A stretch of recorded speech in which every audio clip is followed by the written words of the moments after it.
My talk today is about what the messages are if you do want to stay in the workforce. And I think there are three. 1, sit at the table. 2, make your partner a real partner. And 3, look at that, don't leave before you leave. Number 1, sit at the table. Just a couple weeks ago at Facebook, we hosted a very senior government official, and he came in to meet with senior execs from around Silicon Valley. And everyone kind of sat at the table, and then he had these 2 women who were traveling with him who were pretty senior in his department, and I kind of said to them, sit at the table, come on, sit at the table. And they sat on the side of the room. The problem with these stories is that they show what the data shows. Women systematically underestimate their own abilities. If you test men and women and you ask them questions on totally objective criteria like GPAs, men get it wrong slightly high, and women get it wrong slightly low. Women do not negotiate for themselves in the workforce. Men attribute their success to themselves, and women attribute it to other external factors. If you ask men why they did a good job, they'll say, I'm awesome. If you ask, obviously, why are you even asking? If you ask women why they did a good job, what they'll say is someone helped them, they got lucky, they worked really hard. Why does this matter? Boy, it matters a lot, because no one gets to the corner office by sitting on the side, not at the table. And no one gets the promotion if they don't think they deserve their success, or they don't even understand their own success. I wish the answer were easy. I wish I could just go tell all the young women I work for, all these fabulous women, believe in yourself, negotiate for yourself. But it's not that simple. Because what the data shows above all else is one thing, which is that success and likability are positively correlated for men and negatively correlated for women. And everyone's nodding because we all know this to be true. We have to tell our daughter and our colleagues, we have to tell ourselves to believe we got the A, to reach for the promotion, to sit at the table.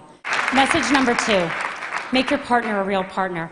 I've become convinced that we've made more progress in the workforce than we have in the home.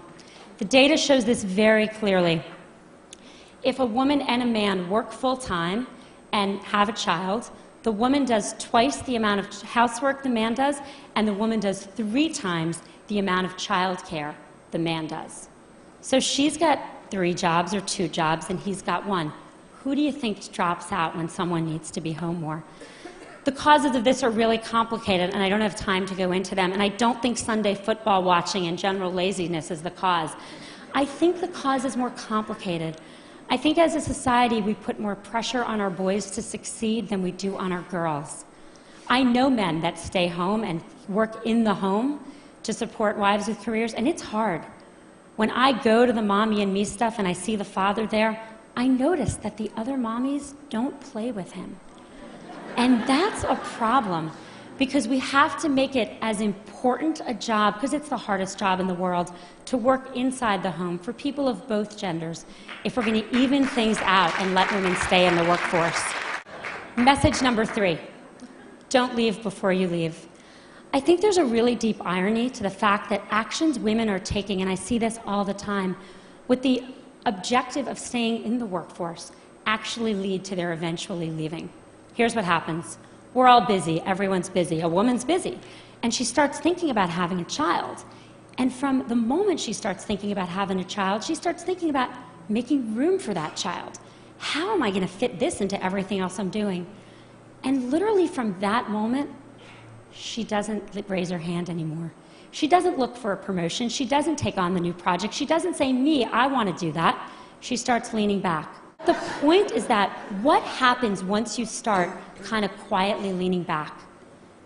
Everyone who's been through this, and I'm here to tell you, once you have a child at home, your job better be really good to go back, because it's hard to leave that kid at home.